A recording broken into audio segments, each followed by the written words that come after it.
Assalamualaikum warahmatullahi wabarakatuh. Alhamdulillah nahmaduhu wa nasta'inuhu wa nastaghfiruh wa na'udzu billahi min sururi anfusina wa min sayyiati a'malina may yahdihillahu fala mudhillalah wa may yudlil fala hadiyalah.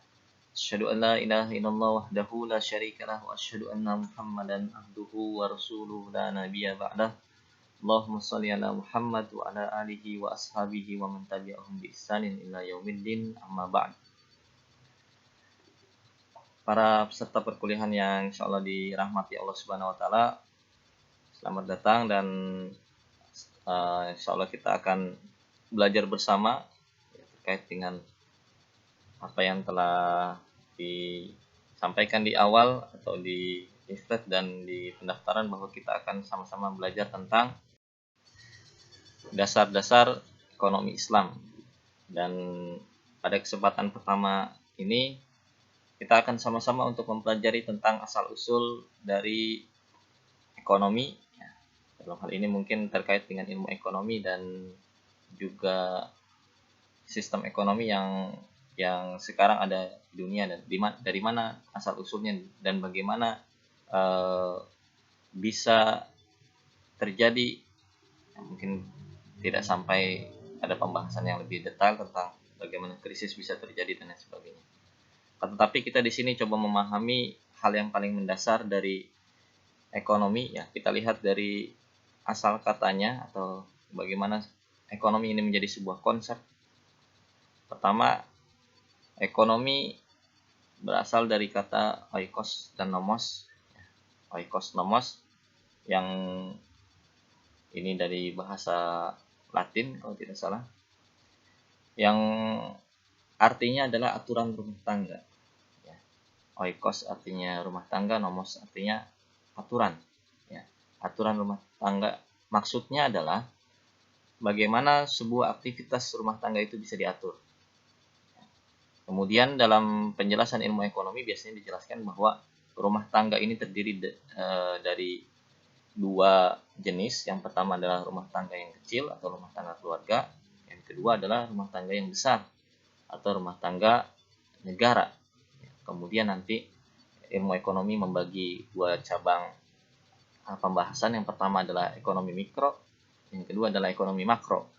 Akan tetapi ketika pembahasan menjadi ekonomi mikro dan makro sebagai disiplin atau pembahasan yang tersendiri, itu terlepas dari akar konsepnya, yang bahwa yang pertama tadi menjelaskan tentang keluarga, yang kedua adalah negara.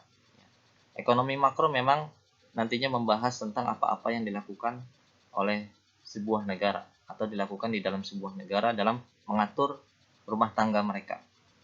Akan tetapi ekonomi mikro ternyata tidak membahas tentang bagaimana sebuah keluarga itu bisa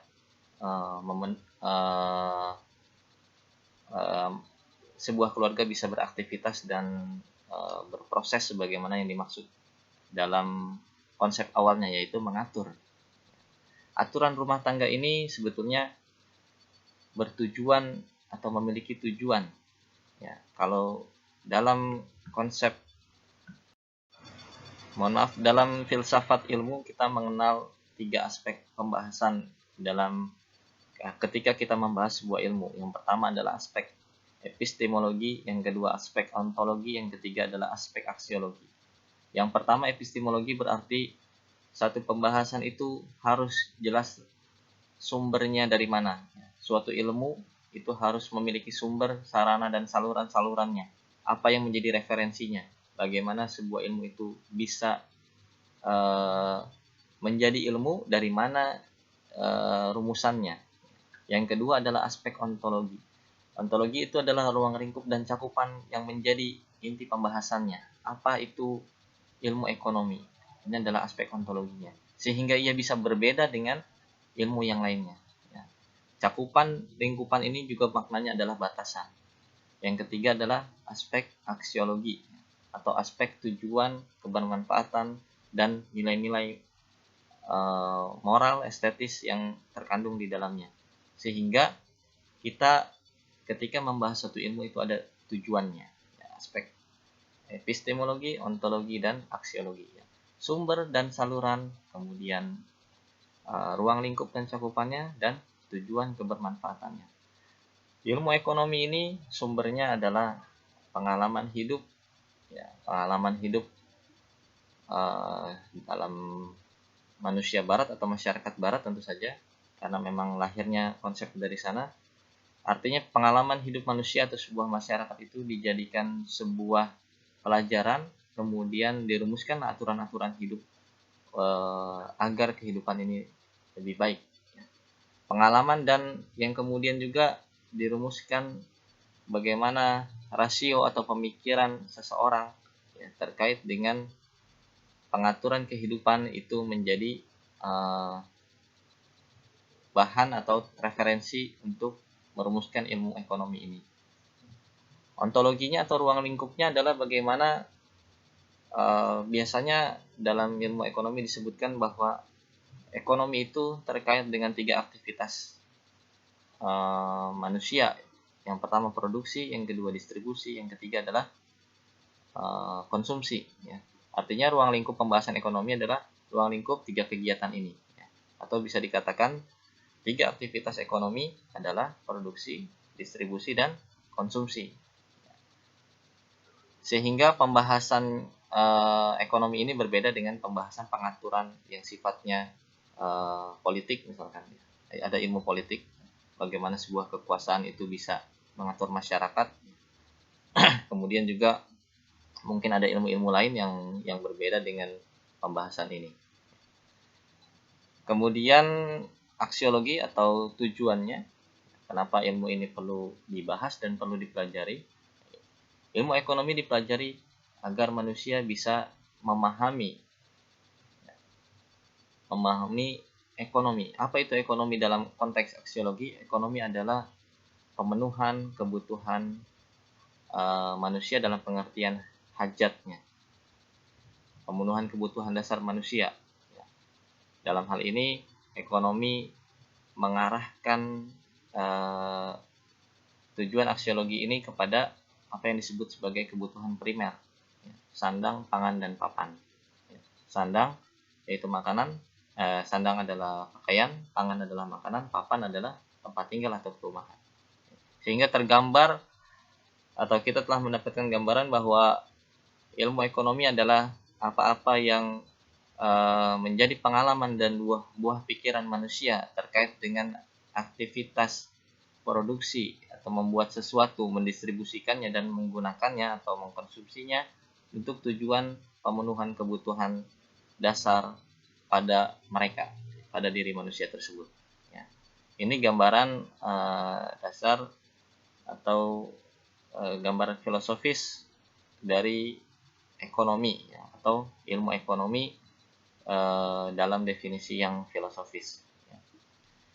Kalau kita sudah memahami hal ini, tentu saja kita bisa menguji, bisa mengkritisi dan mengklarifikasi apa-apa yang telah dipelajari atau disampaikan dalam pelajaran ekonomi konvensional. Sebagai contoh, misalkan dalam ekonomi konvensional dikatakan bahwa asumsi dasar ekonomi adalah atau motif dasar ekonomi adalah motif untuk mencari keuntungan. Ini perlu dikritisi dan diklarifikasi. Kemudian juga motif ekonomi itu adalah bagaimana kita berusaha dengan usaha yang minimal untuk mendapatkan sebanyak-banyak atau hasil yang maksimal. Ya, dengan usaha yang sedikit menghasilkan hal yang banyak. Kemudian ilmu ekonomi konvensional juga menyebutkan bahwa tujuan dari ekonomi adalah untuk menanggulangi kelangkaan, ya, karena keterbatasan alat pemenuhan kebutuhan manusia, sementara kebutuhan manusianya itu sendiri tidak terbatas. Nah, asumsi-asumsi ini yang sebetulnya bertentangan dan tidak sesuai dengan fitrah manusia, tidak sesuai dengan dalam hal ini juga tidak sesuai dengan ajaran Islam, yang mana akan menghasilkan kerakusan, kelicikan, dan saling memangsa. Ya. Ilmu ekonomi yang dikonstruk atau dibangun oleh peradaban barat dan itu yang dipelajari oleh banyak dari kaum muslimin, diajarkan di sekolah-sekolah dan di kampus-kampus, adalah ilmu ekonomi yang memiliki asumsi bahwa manusia itu adalah manusia yang jahat, manusia yang memangsa, manusia yang memiliki hasrat untuk menguasai sumber daya, ya, karena alat pemuas kebutuhannya terbatas, sementara kebutuhan manusia itu tidak terbatas. Kemudian juga manusia yang malas karena berusaha dengan tenaga yang minimal sementara ingin mendapatkan hasil yang banyak, yang maksimal.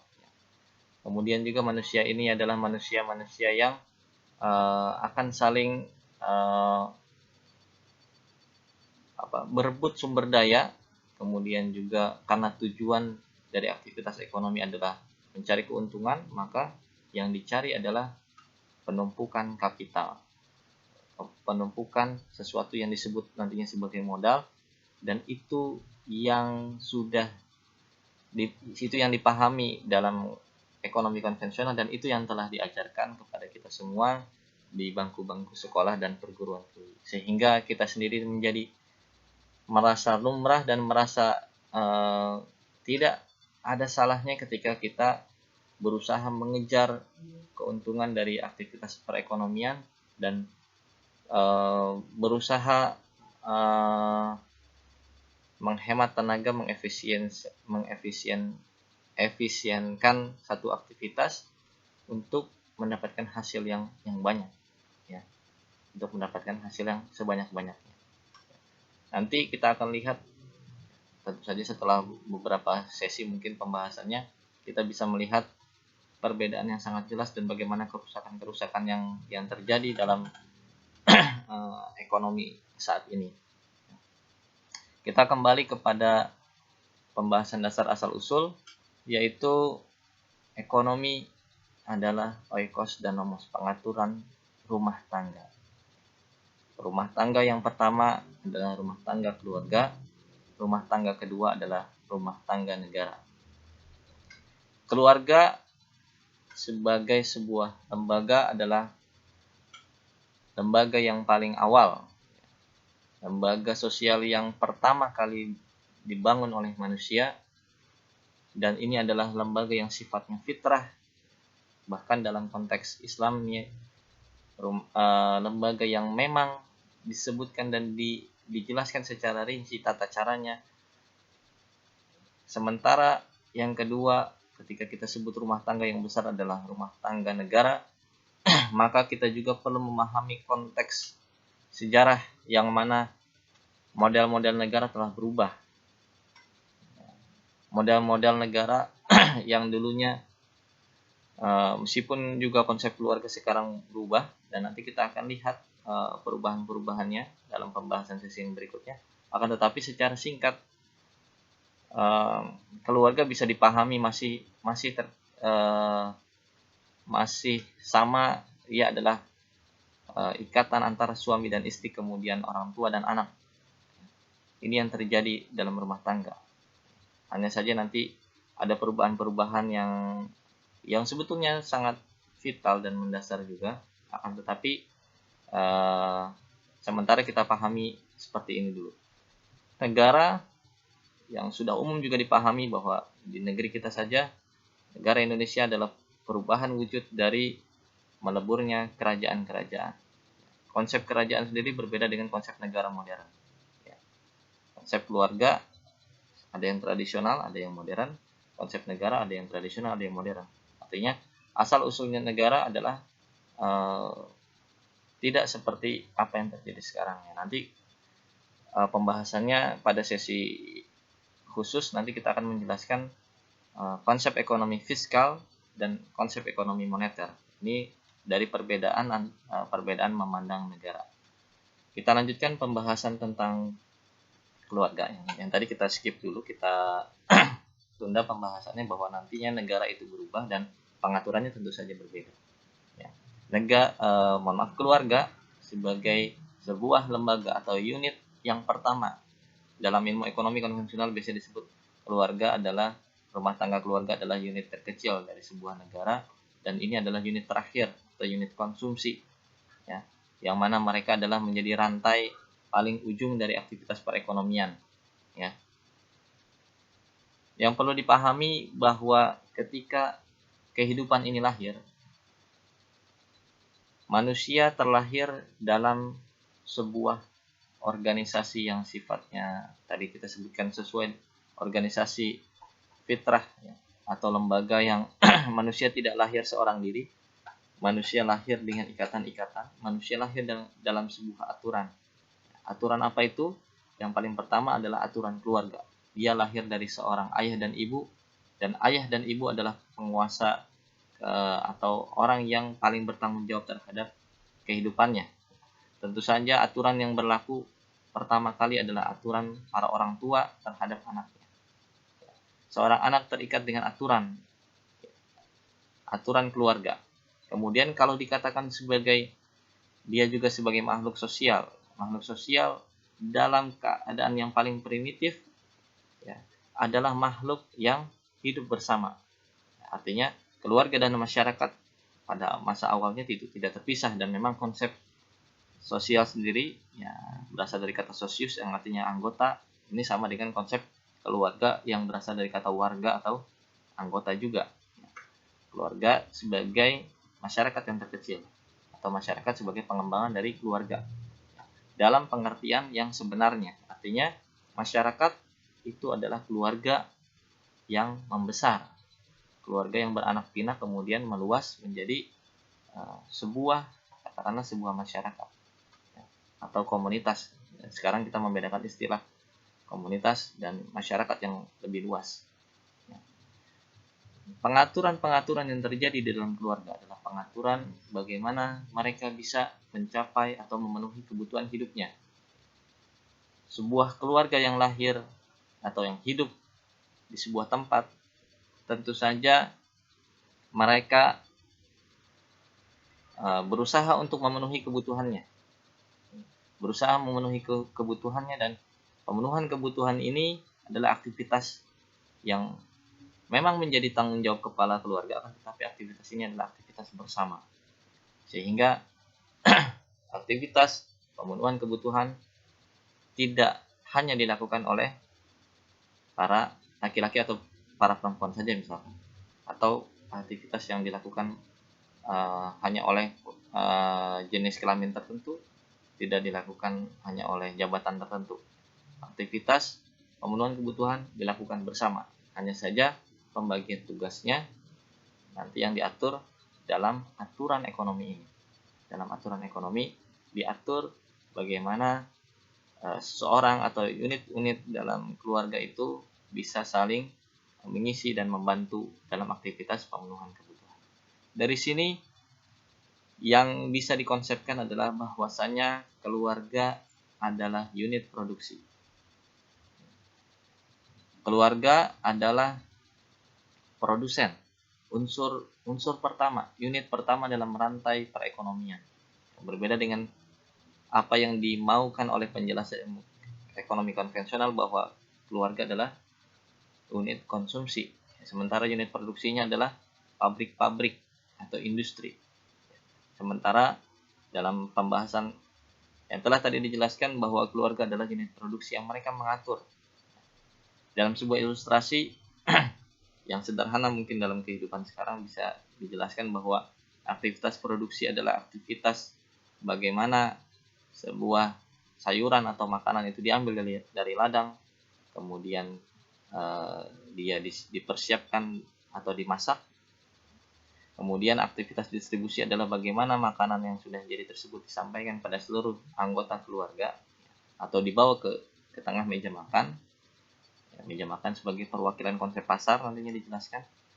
Kemudian aktivitas konsumsi adalah bagaimana menghabiskan semua makanan tersebut atau bagaimana anggota keluarga itu kemudian mengambil dan memakan makanan yang telah disediakan. Sehingga kita bisa terbayang bahwa aktivitas ekonomi itu adalah aktivitas keluarga. Aktivitas yang terjadi di dalam rumah tangga kita. Ini penting karena nantinya kita harus nanti kita akan merasakan bedanya penjelasan yang ada di dalam ekonomi konvensional atau ekonomi yang pada umumnya berkembang itu tidak menitik tekankan pada aktivitas produksi di dalam rumah tangga. Aktivitas ekonomi konvensional, aktivitas ekonomi yang berkembang sekarang adalah ekonomi yang berlandaskan pada sistem moneter ribawi, dengan nanti mungkin penjelasannya biar lebih tertib nanti dijelaskan satu persatu. Secara singkat ini didengarkan saja dulu penjelasan yang berikut ini. Kalau ada yang bingung itu pasti wajar ya. Aktivitas ekonomi yang ada sekarang adalah aktivitas ekonomi kapitalis, aktivitas penumpukan modal, aktivitas yang berdasarkan pada sistem moneter ribawi yang landasannya sangat terikat atau tergantung pada sistem currency atau mata uang yang diciptakan sebagai satu-satunya alat yang bisa digunakan untuk pemenuhan kebutuhan. Sehingga aktivitas ekonomi adalah saat ini di aktivitas mencari uang untuk memenuhi kebutuhan. Kalau ada yang kurang dipahami ya wajar, nanti kita akan lanjutkan pada sesi selanjutnya. Kita kembali kepada pembahasan bahwa keluarga sebagai unit produksi, artinya keluarga sebagai satu-satunya entitas ekonomi, dia yang memproduksi, dia yang mendistribusi, dan dia mengkonsumsi. Hanya saja nanti keluarga ini membesar, meluas, yang tadinya keluarga itu hanya suami dan istri, kemudian anak-anak, istrinya pun mungkin lebih dari satu, itu anaknya juga mungkin lebih dari dua, kemudian juga nanti ada hubungan dengan sepupu, dengan pada generasi ketiga cucu, misalkan ada kakek sampai ke cucu dan lain sebagainya, itu sebagai tetap dalam konteks sebuah keluarga yang mungkin jumlahnya bisa mencapai ratusan. Keluarga jumlahnya bisa mencapai ratusan, apalagi kalau mengikuti sistem sistem pembagian waris, misalkan keluarga sebagai entitas ekonomi satu-satunya ini perlu ditekankan, karena nanti kita akan melihat posisi keluarga ini sebagai posisi yang terjajah, atau lembaga keluarga, institusi keluarga. Kita sebagai orang yang berkeluarga atau kita sebagai anggota keluarga adalah pihak yang tertindas atau pihak yang dijadikan sebagai komoditas untuk kepentingan industri, untuk kepentingan orang-orang yang berpikiran untuk menumpuk modal. Kita dijadikan sebagai unit konsumsi yang tentu saja kita dituntut untuk menjadi konsumtif, ya. Hanya menghabiskan dan menghabiskan, sehingga kondisi sekarang itu menciptakan para anggota keluarga atau manusia, anggota masyarakat pada umumnya, itu SDM yang pertama dia tidak produktif dalam pengertian yang sebenar-benarnya. Bukan produktif dalam pengertian untuk mengisi industri, tapi produktif dalam pengertian menghasilkan sesuatu, menghasilkan sandang, pangan, dan papan. Kita adalah manusia-manusia yang pada zaman sekarang pada umumnya kita maksudnya kita ya tadi pada manusia pada umumnya, dan mungkin ada beberapa di antara para peserta yang terkecuali ya, yang tidak termasuk dalam kata-kata saya ini. Kita manusia yang tidak bisa memproduksi makanan kita sendiri, manusia yang tidak bisa memproduksi pangan atau makanan tadi, kemudian tidak bisa memproduksi sandang sendiri, pakaian kita tidak buat sendiri. Kemudian kita juga adalah manusia yang tidak bisa memproduksi papan sendiri, kita tidak bisa membuat rumah sendiri. Ya, ekonomi sekarang adalah ekonomi yang menjadikan semua aktivitas produksi itu dilakukan oleh pihak profesional, pihak dari unit produksi yang terpisah dari keluarga, dan untuk mencapai atau memenuhi kebutuhan tersebut kita harus menggunakan sistem currency yang telah diciptakan oleh unit negara. Katakan seperti itu, padahal pada praktiknya nanti tidak seperti itu juga. Sampai di sini mudah-mudahan bisa mengantarkan kita bahwa pada kajian-kajian berikutnya. Yang jelas di sini menjadi penting mengingat bahwa Ekonomi adalah aktivitas pemenuhan kebutuhan dan keluarga sebagai unit satu-satunya yang beraktivitas atau unsur terpenting dari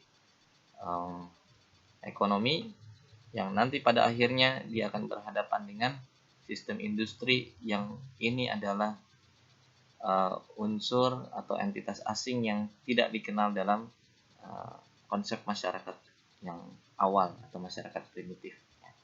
Sehingga aktivitas ekonomi nanti bisa dijelaskan dengan lebih gamblang atau bisa dipahami dengan jelas setelah kita memahami atau membahas dan memberikan kritik-kritik terhadap ekonomi yang ada sekarang.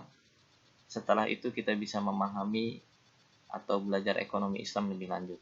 Karena yang banyak terjadi adalah kita tidak, atau sering saya melihat akademisi yang membaca buku-buku ekonomi itu tidak terlebih dahulu didudukan permasalahan utamanya. Tidak dibahas terlebih dahulu apa itu ekonominya, kemudian langsung dibahas apa itu ekonomi Islam dan lain sebagainya. Penggunaan dalil-dalil atau membawa ayat-ayat Al-Quran dan hadis pada aktivitas atau konsep ekonomi yang ada sekarang. Ini seperti hanya labelisasi atau stigmatisasi. Hanya mengikuti alur dan kerangka yang belum tentu tepat atau sesuai dengan pembahasan atau maksud dari ajaran Islam. Sementara tadi di awal saja kita sudah bisa memahami adanya perubahan tentang konsep keluarga, konsep negara, yang pergeseran makna, dan perbedaan mendasar asumsi-asumsi yang ada dalam ekonomi yang diajarkan di luar sana dengan apa yang menjadi spirit atau makosid dalam ajaran Islam. Demikian, billahi taufiq wal hidayah. Assalamualaikum warahmatullahi wabarakatuh.